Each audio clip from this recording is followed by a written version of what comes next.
Welcome back into the Sports Source. This segment of our program brought to you by A.G. Hines Company. When it comes to building supplies, these guys have been doing it for 100 years. A Knoxville company, 100 years. That's unbelievable. Visit their website, people. They have everything you could possibly need for your project, do-it-yourself project. Plus, they have the know-how to help you do it. When it comes to building supplies, A.G. Hines Company, right in the heart of downtown Knoxville. Check out that website, aghines.com. All right, this is our players-only meeting. The Vols were upset 38-30, and it was really worse than that last week. All right, so we thought, can you get over that? And they did. They came out and they showed effort. They showed heart. You think you've got a win yesterday. You know they thought they had a win. 20 seconds to go, 80 yards. BYU has to, they're at their own 20. Nope, the clock's running. No timeouts. You got it. And then you lose it. Which is worse inside that locker room for morale, folks?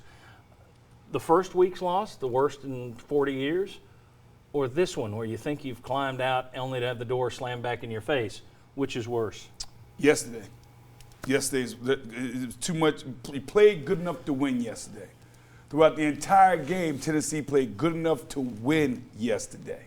And to have one play turn the tide absolutely against you, yesterday would hurt me more. I'm on the opposite end of that. I think yesterday, if I put my best effort out there and we lose by play here or there, didn't go our way, or we made a mistake, Georgia State, you got outmanned, you got outgunned, you got pushed around. If I'm talking about looking forward into the season, at least against BYU, I say we might have a chance to win some games. Against Georgia State, you're sitting there going, are we going to win one? So to me, I felt like I would feel more comfortable. I remember losing a game against LSU in overtime, and I said, okay, but we played. We were out there. We put the effort out there. We'll be okay. The Georgia State game to me would be more demoralizing. If you'd done that now against BYU again, that would have been worse. Yeah. To me, it's all. I always think of it as that next loss that compounds on it just makes it worse. It's like I remember the LSU loss where we had too many people on the field. It's like, okay, well, we can get over that. And okay, then we had the North Carolina loss, and then there were some other ones. And then I remember my senior year when we fumbled through the back of the end zone. You had. Was that the Pig Howard against Georgia? Pig Howard. You had grown men on the equipment staff that were crying because it was just like, we can never get over this hump. And that's like yesterday with BYU, you can see some of the older players and it's just like, Jesus, what do we got to do, to get over that? Are we cursed? I think I saw that a ton on Twitter recently too. Let me ask you this specifically. The 2011 team that lost to Kentucky, many people have said that team quit.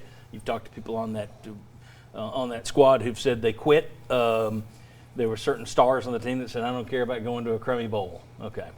You saw that. Mm-hmm. I don't know how much you paid attention to it, how much you realized it as it was going on around you, how much you were in your own bubble. But as someone who's been through that, do you worry about this team going through what you're talking about? Right. What's it take to get over the hump? Are we cursed?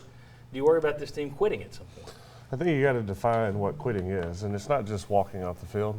You quit when you're not watching film. You quit when you're not showing up early to meetings. You quit when, instead of, 6 seconds of 3 great efforts, just to quote our last coach, it's maybe 4 seconds and it's one effort. And so when you say that, 100%. And I think it'd be a natural human emotion for those kids, especially with, if you're one of Pruitt's new recruits, you're one of his young guys, I think, you can tell that he loves you and he's there for you.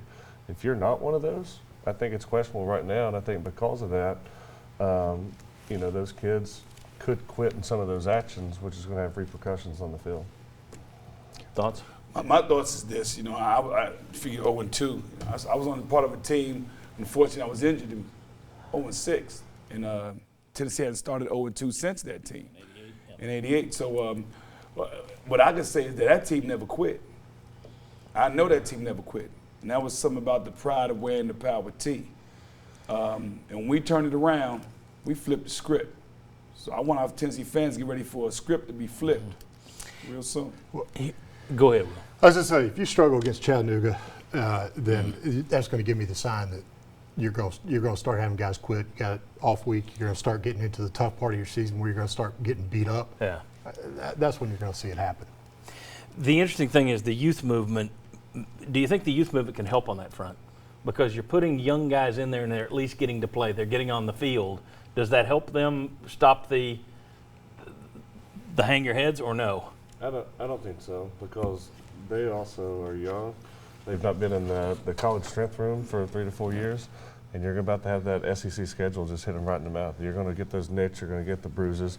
They're not going to have senior leadership that's telling them, here's when you got to get in the training room, here's what you got to do when you're feeling this, or that type of stuff. It's amazing we continue to talk about this. Even more amazing, I was thinking about this yesterday. You go back to, what was it, the 2015, 2016 years.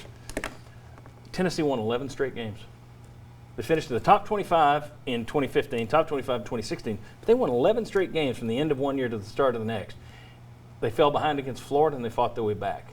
They fell behind Georgia, just like that game last night. Threw one over your head that shouldn't have gotten there. You win it on a Hail Mary to Juwan Jennings. You even fight back. You had 8 million guys hurt, and you fought back into overtime at Texas A&M, which finally snapped that streak.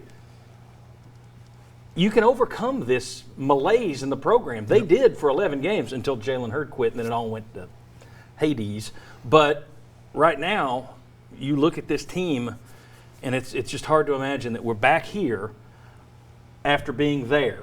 Because you talk about thinking you're out. It's like that movie, The Perfect Storm. Yeah. You know, the boat's in the clear, and then the clouds come back, and George Clooney says, "She's not letting us out, guys." That's kind of the way ball fans have to feel. All right. I think you can say about those Butch teams, though, is the effort was never really anything that you questioned with them. Well, it's 63 effort. So. Well, I mean, even that play at Texas A&M where the guy runs him down and punches the ball out from behind. We've not seen any type of plays like that in 2 years. Yeah. All right. When we come back, we got a lot more to talk about. We got things to get off our chest. I'm going to give these guys an open mic, and we'll let them run with it. That is next in our Quick Slant segment. Come on back.